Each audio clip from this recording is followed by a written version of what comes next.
Welcome all to the Ikenna Pod, a brand new video podcast that I am launching where I'll be interviewing some of the most prominent language learners and language related YouTubers out there. This is going to be a podcast you're going to want to watch if you're curious about the latest and greatest ways to learn a language, if you want to be inspired or recharged in terms of motivation, or of course, if you want to just have fun and a good laugh. So the name Ikenna Pod might change. I am not 100% sure yet, but what I am sure is that you guys are going to love this podcast. I wanted to create this podcast because personally, there are so many ideas that I have when it comes to language learning that I'm not able to share in videos. And I also am fortunate enough to have friends that are very, interesting YouTubers or internet personalities. And I was like, hey, if I could pick their brains on a podcast and expose my audience to their ideas and their language learning methods and try to motivate my audience through doing so, that would be perfect. In addition, I can record a podcast from my bed studio, so that's pretty nice because I'm still currently, ill and I have my health condition. So yeah, that is it, guys. We're doing this finally. We wanted to do this for a long time. So without further ado, today's guest is Olly Richards. Olly is a teacher, author, speaker, and one of the most respected polyglots out there. He speaks 8 languages. He's published like 30 plus language books. He's worked with major universities. He's been featured, for example, on documentaries in the BBC. And in addition to that, his courses and his StoryLearning series in particular has helped numerous language learners around the world when it comes to language learning. On top of that, he also runs the website iwillteachyoualanguage.com and a YouTube channel, which I have to say has been taking off lately under the name of Olly Richards, where he explores a lot of different language learning topics and also makes content that breaks down language learning methods used by popular polyglots and language learners. So yeah, this is super exciting. In this conversation with Olly, we're going to be talking about how language learning has changed over the last 10 years, whether it's gotten better or worse, crazy experiences that happened to him because he learned languages, how to master pronunciation, maintain your languages, and so much more. So let's get into it. Olly, thank you for joining us. Man, what a pleasure. Nothing I'd rather be doing on a Friday morning than talking to Ikenna. Perfect. Well, the first thing that I wanted to kind of start off with was kind of going a little bit in the past and kind of going back to the year 2014. So when I started learning languages, I think it might have been a little bit before 2014, but it was around that kind of period. And on YouTube, there wasn't that many language learning creators. I know there was, for example, Steve Kaufman. I think he was still making videos back then. You had videos that you were just starting to post. There was Lao Shu, may he rest in peace. And there was, who else? I think Tim Donor and like... Benny Lewis was making videos. Benny Lewis as well. That was the last one I was thinking. So I was curious, like, because you've seen kind of not only the evolution of how language learning has kind of evolved over the last maybe 10 to 15 years from the time when you first got into it, but also the evolution of kind of creators and everything just kind of, being a polyglot turning into this kind of fashionable kind of thing and all that. So I was really curious, in your point of view, maybe going a little bit past 2014, back to like 2011, 2010, how have you seen language learning change over this last 10 years? And do you think it's changed or like for the better or for the worse? Yeah, so for me, the language learning online and especially the creator space is a bit of a kind of BC and AD thing for me, because I had no idea that the whole online language learning thing even existed. Because I've been learning language for 20 years, and it was only in 2013 that I first started reading about, hey, there's these people online like doing like blogging about languages and stuff, and I kind of found my way to Benny Lewis, and then from Benny onto YouTube, and I discovered Steve and Luca and all these people, and it was like an epiphany moment for me, because I'd always been very solo with my language learning. But then I discovered this world, and it's funny that you say that there weren't that many people making language content back then, because like for someone who's just discovered this world, I already felt like I was too late back then, you know.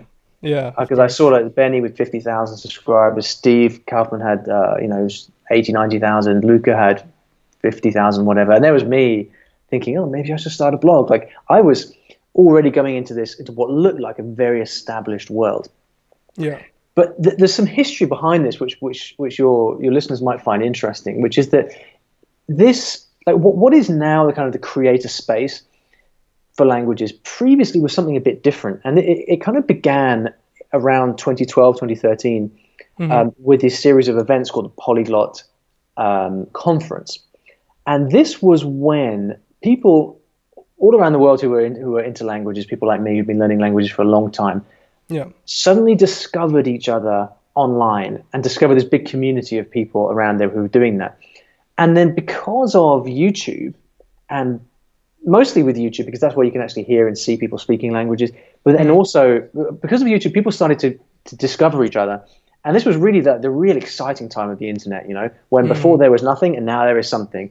And then so people kind of got in touch with each other because, hey, you're a polyglot, I'm a polyglot, this is cool, let's talk about language. Yeah. And there was this amazing feeling of the community coming together through this online space, which then transitioned into the Polyglot conference, where people actually got together in real life and met. And so there was a real amazing sense of community back then, which was riding on this wave of something really new. And so that was a very interesting dynamic. And I kind of discovered this as it was happening, and I totally felt like I'm just too late. I'm too late to the party. Yeah. And what's happened now is that because the whole creator sphere has become so established and so mainstream, and the barrier to entry is just like zero. Yeah. What's happening now is that rather than people who had been learning languages for a long time and sort of discovering each other, it's now a given that there's other people out there doing this stuff, and so people are now using YouTube and other platforms to just kind of do fun creative stuff, and they're more digital natives as well, whereas people of my generation are not. You know, so it's a very different dynamic. Interesting. And specifically in terms of with the kind of emergence of language learning apps over the last like 10 years and different kind of technology, even the fact that Google Translate and DeepL have like vastly improved from what they used to be. How have you seen kind of the rise of all these various different language learning tools come to affect language learning? Because I know you're a little bit more old school with language learning in terms of kind of blocking off everything digital, sitting with a good book and making sure that it really gets into your head. But I'm curious what you see the pros and the cons of this kind of digital age of language learning being. It is interesting because, like I always say, like I remember what language learning was like before the internet, like not before the App Store, but literally before the internet. You know, when I decided I wanted to learn French, and I was in London working in a cafe with all these French people around me, and I went down to the European bookstore in Soho in London and got myself a book. Like there were 3 choices, I think, like 3 or 4 choices of French books. I just got a couple of them and sat and studied them, and then through a combination of that, plus buying French newspapers, I would buy copies of Le Monde in Soho, and then talking to French people, and then visiting Paris, I'd learn the language that way, right? Yeah. And so from my perspective, like that's all you need. It is like, so that's my starting point. So I've kind of, whenever I see new technology come along, I'm naturally quite skeptical because I think to myself, right, we don't need anything else. Languages have been learned this way for a long, long time. We don't need anything else. Which is not to say that the new technology and apps can't be useful, but I'm setting quite a high bar for them for these things to be useful, because I'm always thinking that the danger with technology is always that you end up just down massive rabbit holes of distraction. Of course. Whereas language learning is all about focus, and so I'm kind of always looking for that. I think there are certain things that technology has really helped with, and the most obvious one is access to content. Right, so when I first started, like all I could, if I wanted to read French, all I could buy was like the French newspaper, or maybe, or I could go to a bookshop and buy some French books. Maybe now, like I can just binge on French YouTubers. I can get podcasts from SBS in Australia. Like, unlimited amounts of content. So that's a huge thing. Second thing is online dictionaries are extremely useful. So you can just look up words very, very quickly. And so a lot of apps use a kind of Google Translate API to get access to instant translations, and that's very useful in languages like Chinese or Japanese, where reading is a real barrier.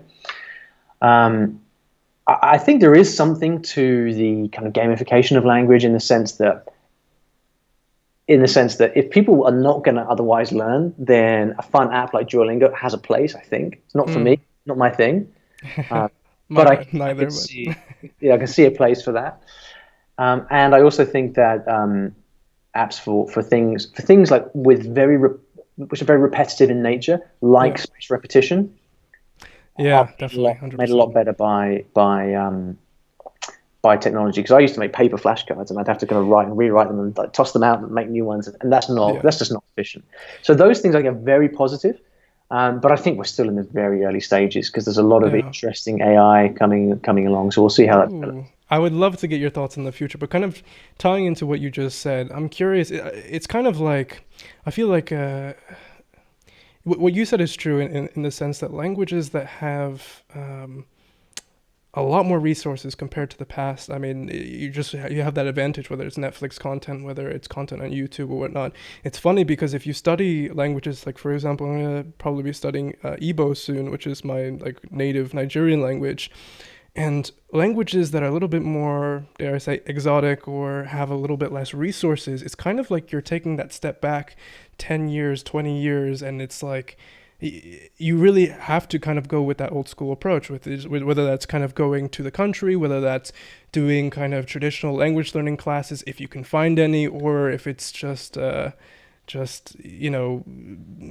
bringing up a dictionary or something like this and kind of going through it and working your way through it, because the resources are so limited.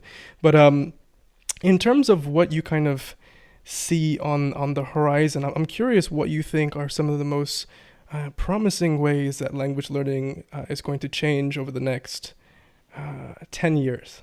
I get asked this question quite a lot, and I don't think I have a very good answer for it, really, mostly because I think that learning itself is not going to change. The things that we have to do as human beings to learn stuff, it's not fundamentally going to change. The only thing that can really change is that stuff can be made easier.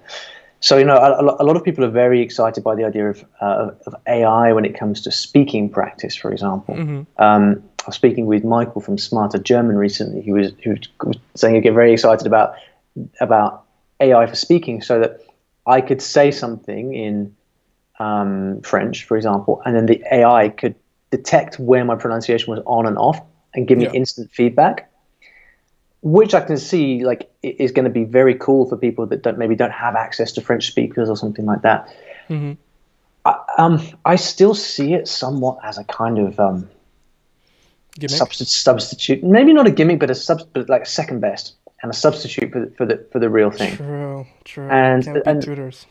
Yeah, and just the real life thing, I think. True. And it's interesting you mentioned like learning this language, and that you're not going to have the resources, and you're going to need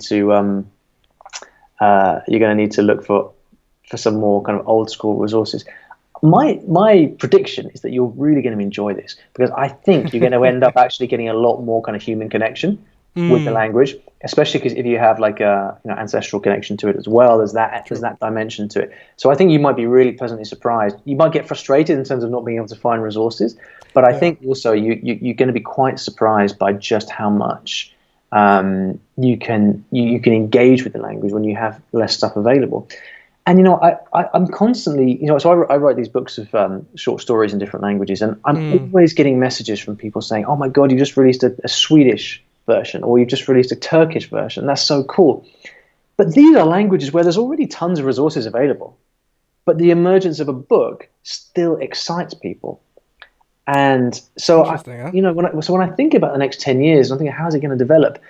We're going to get more access to content. I think one thing that would be cool is if one evolution that I think I would be excited about is if somehow there is a way of actually accessing language by level. So, for example, if there was a way to So this is based on the idea of comprehensible input, right? So Yeah, of course. you learn by immersing yourself in material that is at your level or very slightly above. I And see. the big challenge with that is actually finding the material in the first place. Yeah. So a lot of what I do at StoryLearning is all based on creating material at different levels, so that you can find material to study with.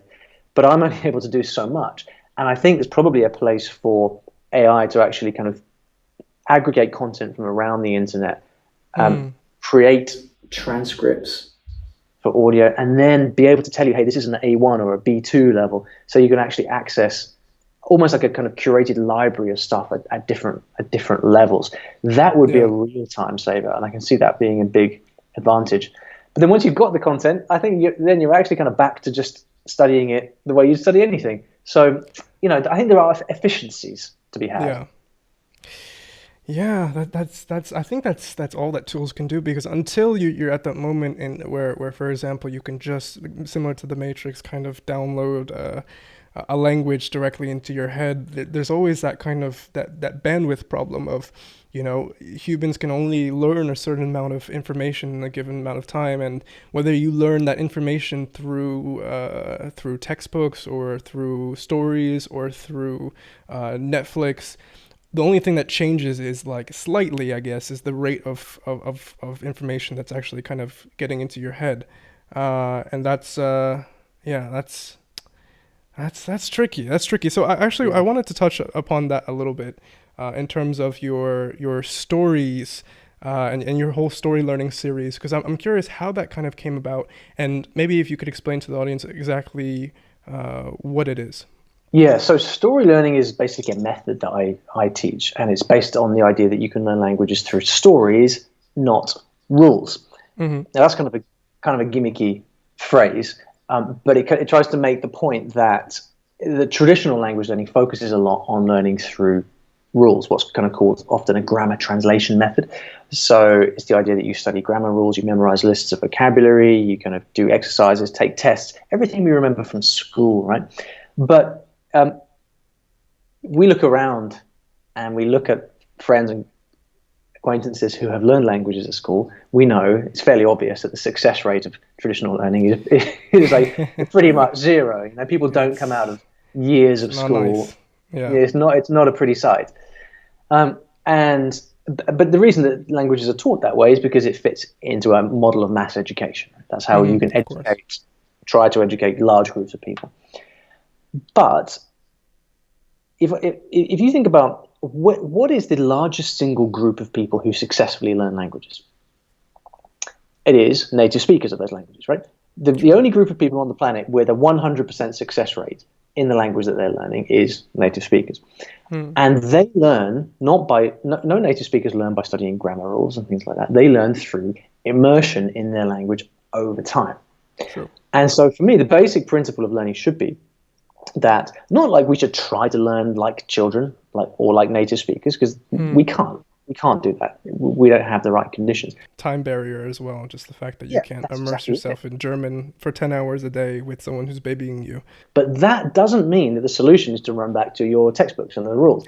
Instead, I try and look for a middle ground where I say, right, if you can immerse yourself in the language with material at the right level for you, then you can get the input you need to actually make deductions for yourself, spot patterns yourself, learn vocabulary yourself. Our brains are amazing things. And the thing about stories is that stories are already a language that we have in common. Whether you're telling a story in Japanese or in Swahili or whatever, stories are a universal language that we all communicate in. So I use stories to teach because they're something that everybody likes, everybody can relate to. You can get invested, personally invested, emotionally invested in a story. And so that's kind of the background behind the method. In terms of how it's applied, I mean, I do it in a bunch of different ways. I mean, I have these books of short stories, I don't have any here, which are quite well known because they're in bookshops everywhere.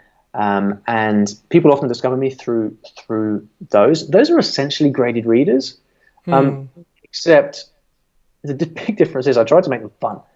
Because when I was learning, more interesting. Got you. Yeah, when I was learning languages, it was all like the only options for graded readers were like Jane Austen or or like Sherlock Holmes or like crappy old movies and things like that. Yeah. And like nothing against that, but I prefer stuff that's a little bit more modern, fresh, and exciting.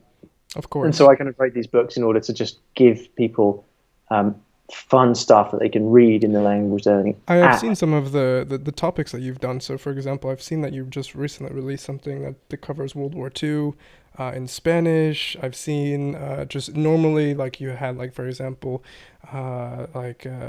short stories for Spanish speakers, like for beginners, and then intermediates, and obviously it covers a lot of different languages. I was super impressed by the series in general. And I think it's ingenious just because, like you say, stories are super powerful, and reading in general is something that I've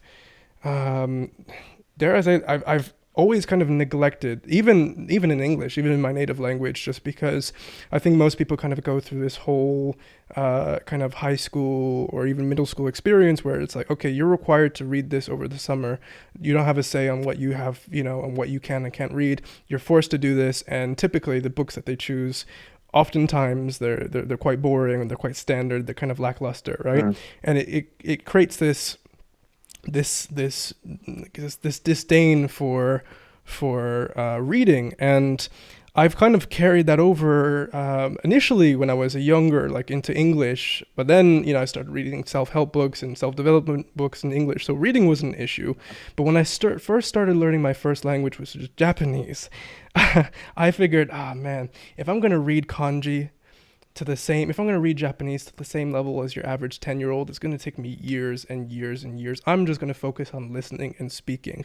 And that kind of, that feeling perpetuated itself throughout the other languages that I learned, Russian, Dutch, until I hit Spanish. And then once I hit Spanish, I don't know why, for whatever reason, I was like, I'm curious if there's any interesting material in Spanish that I can read. And the amount of progress that I made from reading in comparison to, for example, watching a TV show and trying to like write down a few words every here and then was astronomically different. It was remarkable, the difference, and it made me kick myself like, damn, I should have got into reading earlier in all the other languages, and now I'm kind of backtracking and getting into kanji. I have a big kanji poster over there that I just ordered, and I was curious.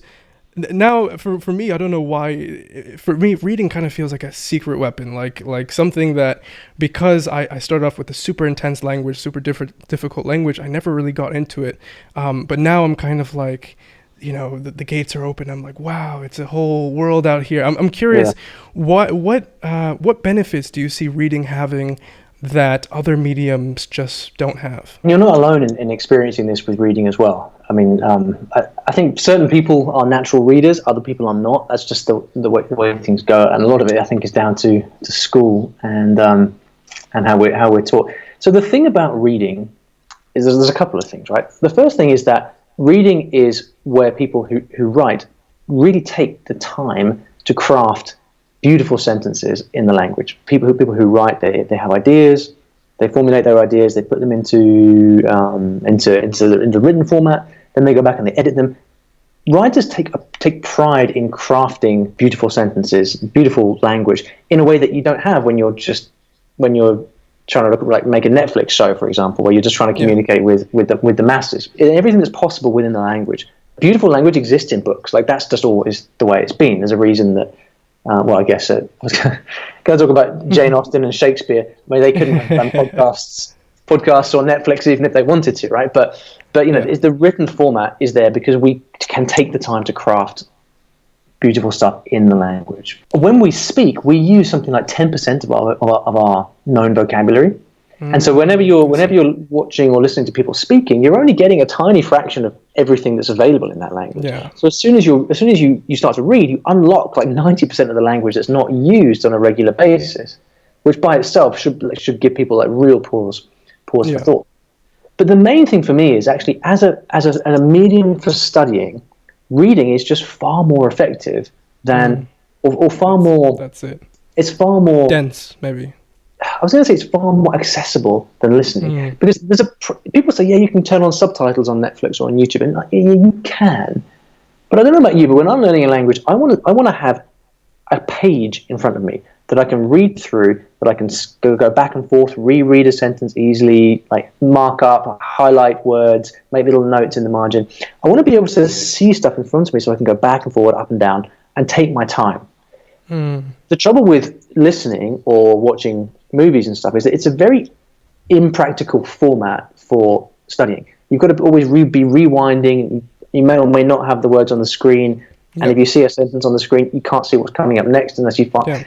Reading is just practical. And so for a combination of all these reasons, the fact that people have taken the time to craft beautiful language using a wide range of vocabulary, and you can study it, and you can find anything that you want in any topic in books. True. For me, that's where it's at. There you go. Yeah, I think it depends on how dedicated you are. So, for example, that kind of sitting in front of a book and there's a whole page, and you just said that you prefer to kind of have that kind of big page where you can kind of stop and start and go to search up words that you need to, and you can kind of go at your own rhythm, as opposed to Netflix where you have to kind of go, back and forward if you miss a word, whatnot. I think that the trade-off there is, I guess, fun, because a lot of people would prefer just to learn less and have more fun, as opposed to learn more and have less fun. But I guess the caveat to that is finding material that is actually inherently interesting in the language that you're learning. Especially if you're reading a book and the plot is super interesting, then it doesn't force you, but it motivates you to kind of continue with it, because you want to see what's at the end of the kind of proverbial tunnel. It's intriguing, and it's one of those reasons that I've started recommending people to kind of really read manga as well. So manga, I was really never a fan. I was like, no, I watch anime, I don't watch manga, I don't read manga. But for language learning purposes, manga or comic books or webtoons, they are so just powerful, because oftentimes the stories are so intriguing. It's almost as good as watching a Netflix thing, but it's a lot more, you get a lot more comprehensible input out of it. So it's super interesting to hear your thoughts on it, considering you have a huge, massive series on reading and all that. I think it's important to be real about this and to say, look, I understand that watching Netflix can be more fun. But if we were going to talk about in your native language, who do you want to be? Do you want to be the guy who sits and watches Netflix all day, or do you want to be the guy that reads books all day? I mean, I know what I prefer.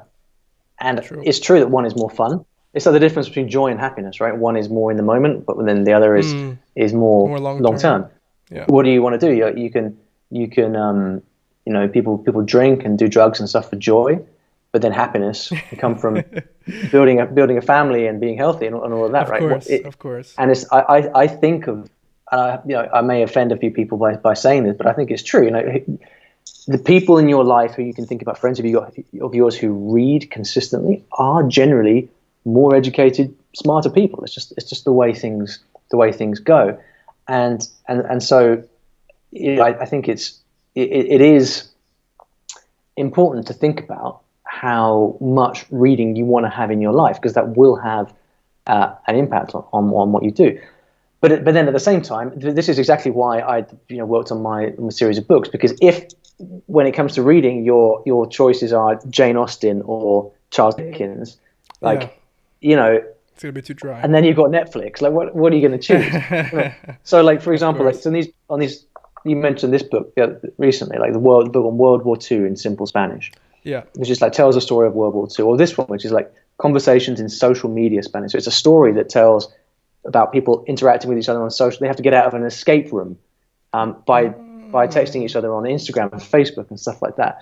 And so these are all like. So I try to make reading fun and accessible with these different kinds of stories and angles, because I'm very aware of this problem of like a lot of graded reading material being too boring, right? So I try to make reading accessible and fun, and it's this dual thing of like comprehensible input and compelling input, and you need those two things. Right? It needs to be comprehensible at your level, and it needs to be compelling, really fun. If you've got those two things, then you're set. And I think that's probably why you're enjoying manga so much, because you've got that fusion between the different things, between what you like and what you know is effective.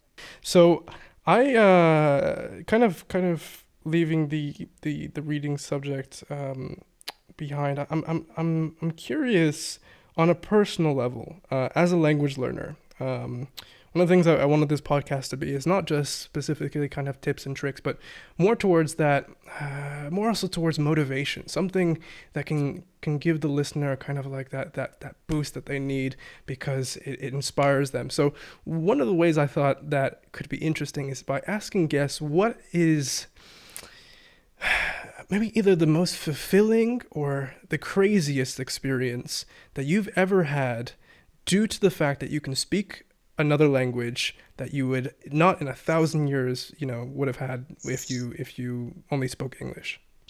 Man, there are so many. There are so many. It's so difficult to know where to start. And they're on so many different levels. I mean, I think the craziest, most likely, was in Brazil.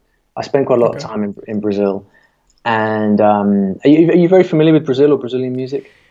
Not really. Not really. I've listened to some Brazilian songs before, but not seriously though. Yeah. So I first started going to Brazil in the early 2000s, and I worked quite hard on my Portuguese. My Portuguese is quite good, and I went there mainly because I was really into Brazilian music. Mm-hmm. And a whole series of things happened when I got there. And any Brazilians watching this are gonna flip out when I tell you about this, but.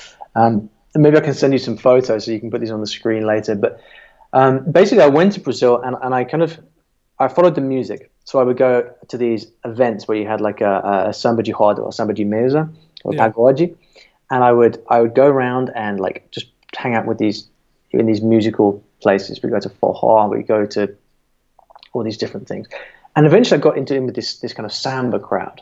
And they would tell me about different events that were coming up, and I would just go down to these amazing like not really beach, but outdoor bars in Rio, and just drink caipirinha and just talk to people. And I eventually started networking there, and so I started to get invited to things. So I went out to various favelas where they have the samba schools, as escolas de samba, and I would go there and like man, it's crazy. Like to get to these places, you have to go from Rio and take like a bus, like the oldest. Like you're scared, right? Because you're on these really old buses, and you're going deep into the favelas of Rio. Yeah. And I would take these at night, and I spent all night in these places like Salgueiro, Mangueira. Okay. Like very famous like old samba schools with these like 200 people playing these drums and people dancing and going totally crazy. Yeah. And then there was. Through these friends of mine, I went to one of these places and then got introduced to Milton Nascimento. And Milton Nascimento is like one of the big Brazilian music stars of all time. Any Brazilians watching this will know who he is. Made friends with Milton. He doesn't speak any English, so we were just speaking in Portuguese. And then he started inviting me to parties at his house. And he's got the most amazing house in Rio, near Tijuca. I was hanging out with Milton. And he would introduce me to people like Lenini, a great musician. And then one day I was there and I met Beth Carvalho, who is a really famous sort of samba pagode singer. She then invited me to these pagodes at her house. So I was hanging out with Milton Nascimento, Lenini, Beth Carvalho at their house, playing music, living the life of Brazilian rock stars, basically. That is so cool. And I kind of spent a couple of years kind of traveling to Brazil, doing those things. And that was just so surreal because any Brazilians I would meet afterwards, they were like, "Yeah, so what did you get up to last week?" And I'd be like, "Yeah, I was just at Milton Nascimento's house, and then Lenini was there," and they would just be, they would totally flip out. And I was very young at the time, and I was like 22, 23, and I just remember thinking, man, what did I do to deserve this experience, this lifestyle? Yeah. But it all came because I'd learned Portuguese, and I was able to speak to these people in Portuguese, and then people would start to, not that many gringos at the time would speak Portuguese, not like I did, and so they would just love the fact that he was just this gringo who was into pagode and sing some. It was magical, man. It was that is super cool. That it almost gives me goosebumps. It's just you never know where it's going to take you. You never know where it's going to take you, which is which is the beauty of it. That is a shining shining example of language learning just being dope, just being super super cool. For me personally, I know I've had nothing to that level, but I've definitely had experiences where, for example, like three of my friends when I was in university, they all spoke Russian, so they invited me on this kind of road trip, and we went throughout like the Netherlands and Germany, and they were speaking Russian most of the time, and I was speaking Russian with them, and it was just like I had that same kind of feeling, like, what did I do to deserve, like, this is like, am I supposed to be here? Yeah. Like, why am I here? And Feels it's like you're living a reality TV show or something. yeah, it's a crazy kind of I don't know, it's a crazy kind of experience, and it's just something beautiful about language learning. You never know what it's going to kind of unlock. One of those things typically as well is romance. I mean, romance is one of the probably biggest motivators behind people learning languages. I know personally for me, I would not have met my significant other or my girlfriend Brenda without speaking French, because she literally saw one of my YouTube videos where I was like, I don't know, reacting to French music or something like this. So without French, that wouldn't have happened. And even if we met, it wouldn't have been the same, because there's something to be said about knowing the culture, knowing someone else's culture, to be able to really connect with them deeper. I'm not sure for your spouse if you speak any language that she speaks in common, or if that helped you meet either her or people in the past, or how has that kind of that experience been? You're right. You're right to bring this up, because it's one of the things that, I mean, of all the kind of kind of online polyglots and stuff, people will give you lots of advice. This is one of the areas which is actually people tend to understate. I think there are certainly people that we know who basically learn all their languages by meeting girls, basically, and there is an interesting question, like, if you do that, if you're someone who kind of learns all your languages through significant others, then, like, for my money, like, whatever method you talk about, it really doesn't matter, because it's just the fact that you get that level of exposure and intimacy in the language for such an extended period of time. That will mean that whatever method you use it is irrelevant, because it's such a powerful thing. For languages, we need certain things. We need exposure. We need it to be meaningful and motivating. And like, pillow talk is like, there's nothing more meaningful and motivating than that, right? Because you really need to communicate. You really want to communicate. So it is a huge thing. For me, it's been a really mixed bag, actually. I certainly have had good language experience with a girl that I was with, but it usually wasn't the case, actually. So a lot of my best languages, Spanish, for example, Portuguese, Japanese, that was never a part of it. I mean, there were maybe bits here and there, but it wasn't one of the main things. There were other languages that I did learn that way to a large degree. My French I learned to a large part because of Jenny. Hi, Jenny. But yeah, I couldn't actually tell you another language that I've learned mostly that way. It hasn't been a major feature of my language learning, actually. Got you. Maybe something that has been more of a major feature of your language learning, or just, I guess, your life in general. For people that don't know, you used to be a musician, and obviously from your story, you can tell us, like, oh, why is he in this kind of music context, or this story with all these rock stars? It's because you used to be a musician, and maybe perhaps you still are. I don't want to say used to, but at least it's fairly accurate. Got you. So you used to be an avid musician, and that kind of begs the question, because myself as well, I do have music experience, not necessarily on the whole kind of singing kind of thing, but more so I used to be a music producer, and my issue is that my musical ears is pretty good, to the sense where I can kind of produce songs and I know what sounds good, I know what doesn't sound good. When I try to produce things with my own voice, that's where the issue is. And I presume you don't have that issue, because I was just serenaded by this seven-year-old video that you did when you were singing in Cantonese. I watched it in preparation for this podcast. I was like, damn, this guy has a great voice. And specifically, I was like, I wonder, because I know his pronunciation is quite good. I wonder how much does music help when it comes to being good at language learning? Not the whole, okay, the grammar of this is this, but the more so hearing the individual sounds of the language, being able to improve your listening abilities, and also being able, most importantly, to pronounce things accurately. Yeah, it's a good question. I think about this a lot, and it's one of the most common questions I get asked. I've recorded quite a few videos of me singing on my YouTube channel. Got at least one in Portuguese as well, and I've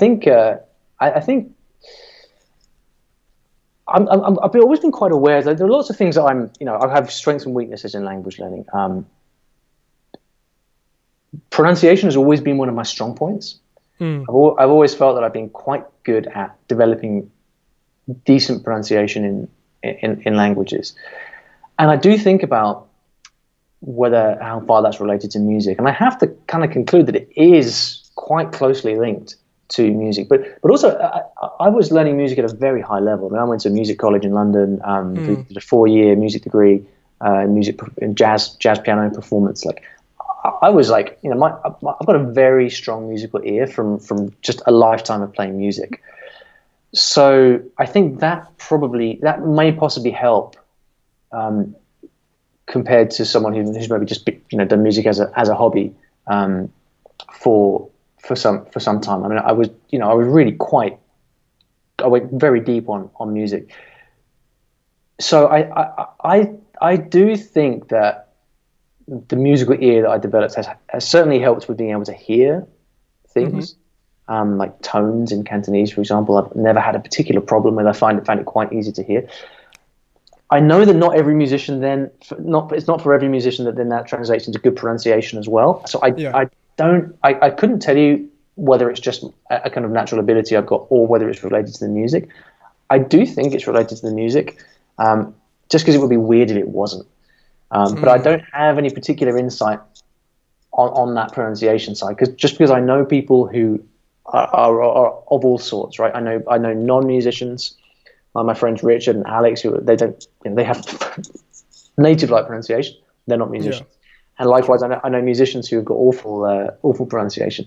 So I really don't know. What I can say is that I've always worked quite hard at pronunciation. So I'd always kind of record myself speaking, listen very carefully back to it. I'd always try to. I'm really big on imitating. One of the things I picked up in Brazil was because for me being English, I'm quite reserved. I'm quite introverted, and to go to Brazil where like basically everyone's the total opposite. Everyone you meet is like massive hug. You got to the bagel.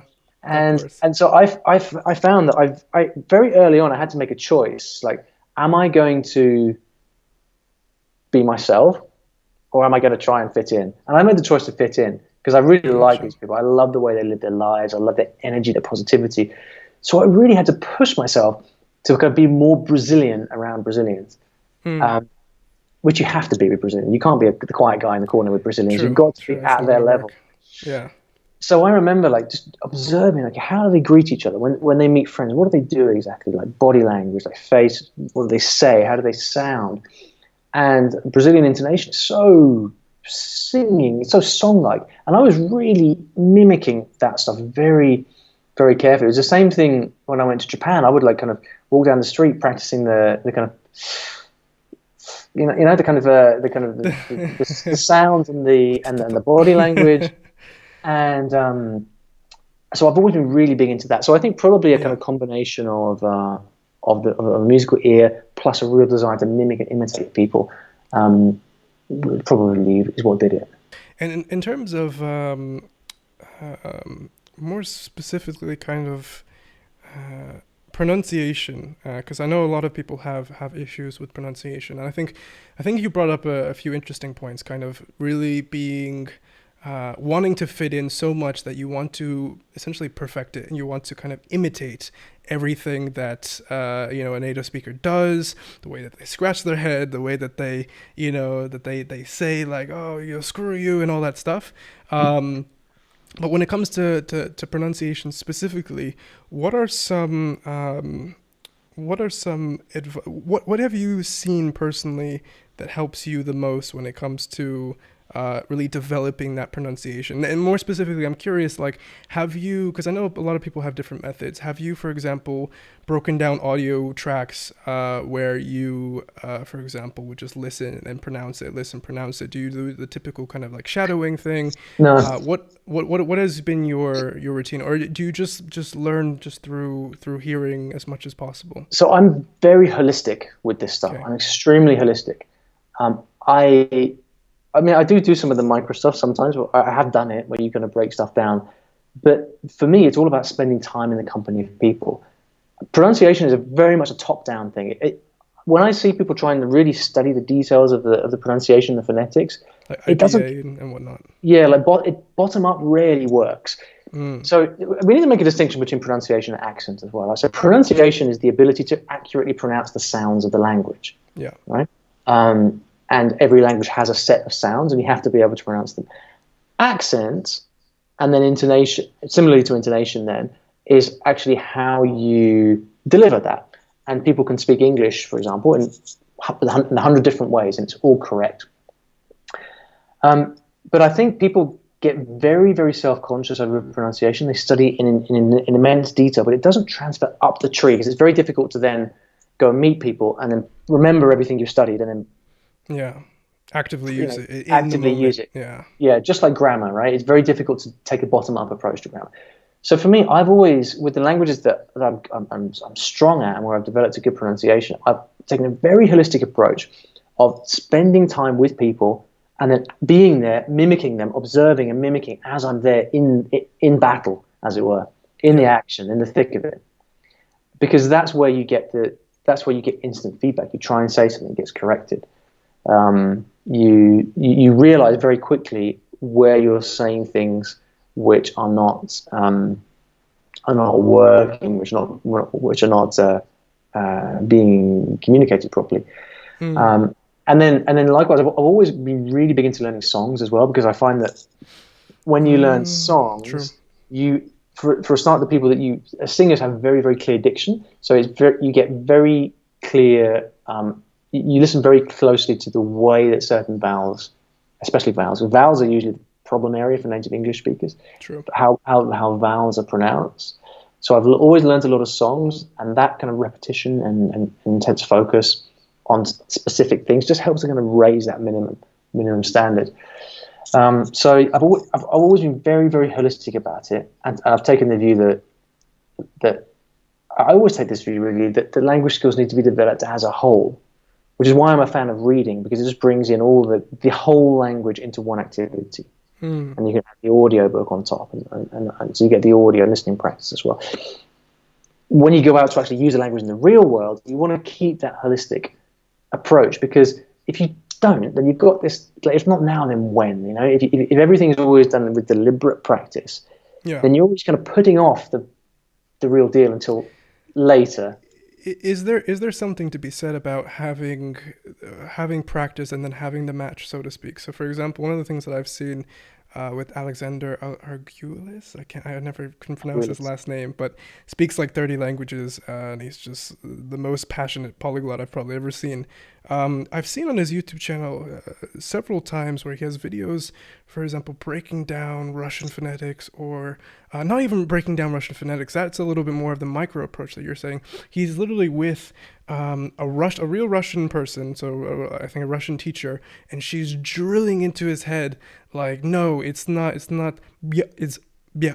It's like, I'm curious what place you kind of see that having, because one of the things that I've always theorized about, I was like, okay, when I have the money, I'm just gonna hire basically one dialect coach, almost similar to what actors have, per language, and just like sit down with them and just have them. I'll speak with them. I'll still get speaking practice. I'll still be speaking with them in the real world and getting that feedback. But I'll just have them like just drill whatever. Like the second I say something wrong, they just hit me. Well, not literally, hopefully, but they just hit me with, hey, you that's wrong. Fix this. What do you think about an approach like that? Because while people can't really do something like that in real life, for the most part, cost prohibiting, they can kind of try to mimic it with italki, their kind of online tutor thing. So I'm curious what you think about something like that.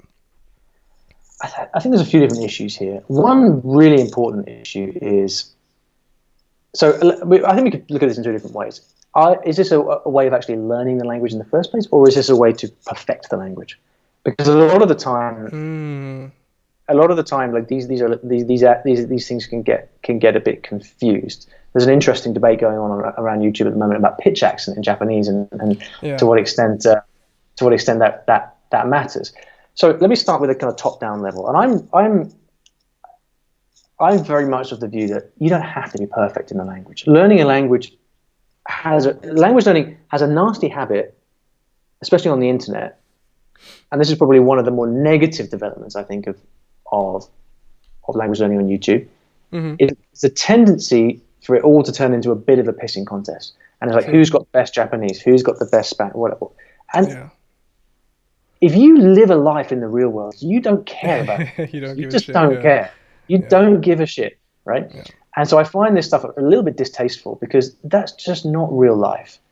And so sometimes I think, like, if people find themselves getting into these kind of debates, I sometimes think, man, just get outside. Like, it's something that I get hit with as well sometimes, because it's like, my language is, when it comes to being a polyglot, it's just, some of them get rusty, some of them you're well maintained, some of them are active. So it's kind of like, for me, I see it sometimes where it's like someone's like, oh, his pronunciation wasn't that great in this video, or he doesn't sound as like a native speaker here, and it's like, I personally am a perfectionist, so I do want to kind of get every language up to, like, indistinguishable. If you blindfolded 10 natives, 7 of them would say, okay, I think he's a native speaker. That's my ultimate goal. But, I feel that is an area where I think a lot of people, for example, they would read a comment like that and be like, well, if his pronunciation isn't like this, then damn, my one must suck. And it kind of prevents people gives them kind of output anxiety. They don't want to output because they know, maybe in French I will say je veux as opposed to je veux, and they're not going to be able to understand me, or people are going to think it's not perfect. So I might as well just read and watch stuff and never kind of speak it. So pronunciation, I'll call it pronunciation and anxiety in a weird way. But I am 100% there with you. I think when it comes down to pronunciation, as long as you're able to be understood by the speaker in a way that's not like grating to their ears, but like, okay, like they can understand you reasonably, whether you sound near native or whether you sound very American, is kind of just the cherry on the top. Would you agree with that? I mean, I don't. I'm not so sure. I think everyone has their aims and their goals, right? So, for me personally, if I speak a language with a thick English accent, that's not good enough for me personally. ¿Cómo estás? ¿Cómo estás, amigo? ¿Estás bien? And that just doesn't work for me. But that's because my goal is for in a language is to get to a point where I can comfortably have a conversation with somebody. Of course. Make friends with that person, but also pay them the respect of actually having a good effort at pronunciation. I think that all fits in. But that's not everybody's goal. And for lots of people, they just want to be able to order a beer when they go on holiday, and that would be a lifetime's accomplishment. This is the most important message, like, for me, for everybody learning a language. Like, language learning has one purpose, and that is to improve your quality of life. Is to improve the way that you experience life as you pass through it. It is nothing else. It's not about your level compared to someone else. It's not about anything other than what you want it to be. And I think that people that spend a bit too much time with the kind of internet world of language learning, there's a big danger there, and it's really important to just remember what it's for. And I think some people, it may just be a kind of a brain exercise that they enjoy doing online, in which case fine. But I think for most people, the purpose of language learning is to enhance your quality of life. And that means usually communicating with people. So to the extent that that is true, like, don't fall into the comparison trap. It really doesn't matter. And taking a break from, people often comment on YouTube, man, I'm spending so much time learning about language learning that I'm not actually learning the language itself. And that is it's a very real thing. So chuck your phone away, that's why these books, man, that's why I'm such a big proponent of books. It just grounds you in reality, Gotcha. But to go back to your previous point, I think, if you are hiring this accent coach to drill the very last traces of English out of you, then I think that's totally cool if that's your goal. It's just that for the vast majority of people, that's just not necessary. Not their goal. Right? Yeah. Gotcha. But I think where it could be useful is, so generally with language learning, I like to, when I teach story learning, for example, I see generally that any language learning method that you can follow, whether it's my method, your method, whatever, the goal of that method should be to get you up to around a strong intermediate level. B1, B2, something like B1, B2, at which point real life takes over, or should take over. Yes, 100%. Right? Yeah. And so people often ask me, well, do I need a teacher? And I generally say, well, use whatever method you're comfortable with until you're at a strong intermediate level. And then at that point, a teacher becomes very useful because they can give you personalized feedback on your grammar, on your pronunciation, things like that. So in that sense, I think it can be very useful. But it's one of those things where, it doesn't have to be forever. It can be like maybe for a couple of months you focus on pronunciation. Got you. Something a little bit more, so more or less from what I'm understanding, I think it makes logical sense. When you're trying to improve maybe pronunciation, you have to know, like, are you trying to improve it while doing everything at the same time, or is it kind of like, you're already pretty good at the language, but you just want to go from like, okay, he sounds a little bit American, to like, oh, I can't tell if he's Spanish or not, and kind of separating that. But if you are kind of trying to learn everything at the same time and also pronunciation, that it's better to go with something that's a little bit more holistic, a little bit more probably immersion based, versus kind of doing the typical kind of French class in high school with, okay, here are the phonetics, and here are, I got you, I understand, and I agree with you 100% there. Let me just quickly reframe it in 3 ways. Step 1 is when you first start learning the language at the beginning, and just for the avoidance of doubt, it's very important to learn proper pronunciation at the beginning. Like, I don't like it when people say, like, just ignore pronunciation. Just ignore it. Learn Chinese and ignore tones. So you've got to get basic pronunciation, but that's basic pronunciation, right? That's just learning to pronounce the sounds of the language. Do that. Recognize them as well. Yeah. Right. Yeah. Do that at the beginning. After you get it correct, then you can go ahead and learn the language. Strong intermediate level, get a teacher to help you iron out your remaining errors, and then if you want to, super high level perfection status, then you could do some hardcore accent coaching. That's how I'd characterize it. Got you. Sounds good, man. I think I learned a few things there. Just to wrap up, I have I think probably 2 more subjects that I wanted to kind of touch on. The first is that I've seen recently on your YouTube channel that you've kind of been breaking down the methods of various different kind of popular polyglots, or language learners in general. I'm curious, from all of your experience as, not even your experience, but just based off the people that you've known and that you've studied, who do you personally believe is, for you, the most successful language learner, the language learner that really makes you go like, wow, when I grow up, I want to be like this person. And maybe it's more than one, it's perfectly fine. Oh, dude, I'm not sure I want to answer that question. I mean, I can tell you. So, I mean, I'll tell you. I'll give you my answer. You can give a few if you want. I'll give you my answer, but it has to be understood. It has to be understood. This is like my personal answer based on my personal imperfections and my personal like gripes and weaknesses and all of that. Mm-hmm. Having learned the languages that I've learned, because I've learned a lot of languages. So I'm coming at this with a bit of a kind of been there, done that frame of mind. Yeah. So this is not going to be the case for everybody else.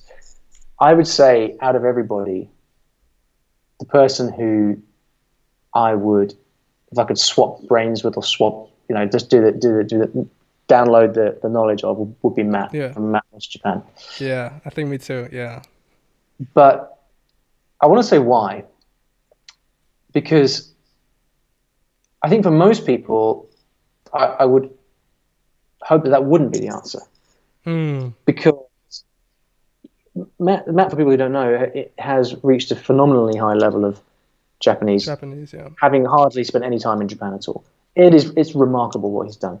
But most people have no need to get to such a high level. True. They could get to a very, very good level, life-changing level with 10% of the work that Matt's put in, right? So that is not a sensible aim for most people, right? I think for most people, you're going to get for example, in Lucy or when I broke down Lucy's method or Shalmar's method, like they've gone off and they've learned one language to a really great level, had a life-changing experience abroad, and have been pretty happy doing it. And that for most people, I think, is a wonderful aim. In my particular case, the reason that I'm so impressed with Matt is because Japanese has always been a love-hate relationship with me. I've never never got where I've wanted to go with Japanese. It's been a constant bugbear for me. I lived in Japan for a while. I wasted a lot of my time there. I learned Japanese, but not quite as well as I needed to kind of really keep hold of it. I never really got to grips with kanji. And so it's just, for me, it's a big thing in my life where I'm like, shit, that was a real missed opportunity. Yeah. And so what Matt represents for me is like what I should have or would have liked to have. Yeah. Just because it's just that thing for me. We've all got our Achilles heel, and that's it for me. Gotcha. So yeah. Yeah, I think it's a similar story for me. I think for people who want to go, for polyglots who have gotten more broad and learned 8, 9, 10 languages, I think the grass is always greener. You see that one person and like, wow, they learned that language. Yeah. All the 10 years I've spent, or all the 20 years I've spent learning, 10 different languages, they spent on one language, and that's like some kind of sage level kind of thing. I wish I had that knowledge. Whereas the opposite is true for other people who just focus 100% on one language for years and years and years. They're like, shit, maybe I should have stopped after 3 years and worked on, I could have learned 3, 4, or 5 different ones and enhanced my life that way. It's really, I guess it really depends on what your goals are. For Matt, yeah, as well. I think I was talking to him personally like a while back in a Skype call, and I was like, I felt like our stories were kind of similar in the sense that I think we both kind of started Japanese around the same age, and then we both kind of got to that same point after 2 years where we weren't really learning that much. But as opposed to him, he found like AJAT, and he found all these different kind of methods, and from there he just really dedicated, I don't know how many years it was, 5, 6, 7, 8, 10 years to Japanese. About 5, I kind of branched where he was. 5, yeah. So I branched off into different languages. So after that 2 years where my Japanese was like I kind of was like, okay, well, I went to Japan, I was able to survive, accomplished Russian and Dutch and French and all these different things. So I feel what you're saying, kind of like trying to look at the alternative reality. What would have happened if I just stuck with that one thing and got there? I think it's super appealing for people who've kind of gotten broad. But that kind of brings me to the last topic that I wanted to discuss, which is for us people who've gotten broad, or for people who want to learn different languages or who have learned different languages. How do you go about maintaining them? Because this is an issue that I've asking the wrong person. I have struggled with, because it's just you're juggling many plates, and some of them crash, and it's hard.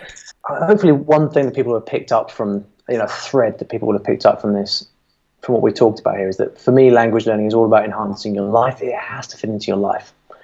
And before my quote unquote career as doing stuff online, I just learned languages for myself, for my own gratification. If I moved to a new country, I'd learn the language. If I made friends from a particular place, I'd learn the language. And as time's gone on, I've kind of had this dilemma, because I've been making videos about language learning on my YouTube channel. I've recorded these projects when I've gone off and learned Thai, and then learned Italian, and it's all there. I've recorded all of it. And then people ask me, "Oh, so how's your Thai?" It's like, I've forgotten all of it. That's the truth. I haven't spoken for 5 years. I haven't spoken for 5 years, right? Yeah. Same with my Arabic, right? And so I went through a period of thinking, man, I've got to really maintain my languages and got to keep up appearances. But then, I think probably an age thing as well, where like, for me at this juncture, with my business, with family and all of that. Yeah, life gets in the way. I'm getting more. I think I've got a better perspective of what actually matters, and frankly, keeping up my languages so that I look good on YouTube it just doesn't matter one bit. Gotcha.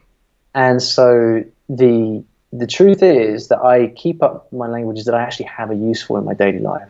Right. So I speak Spanish and Portuguese fairly regularly. I do interviews on YouTube in both those languages, which are out there and searchable. And I have a good time doing that.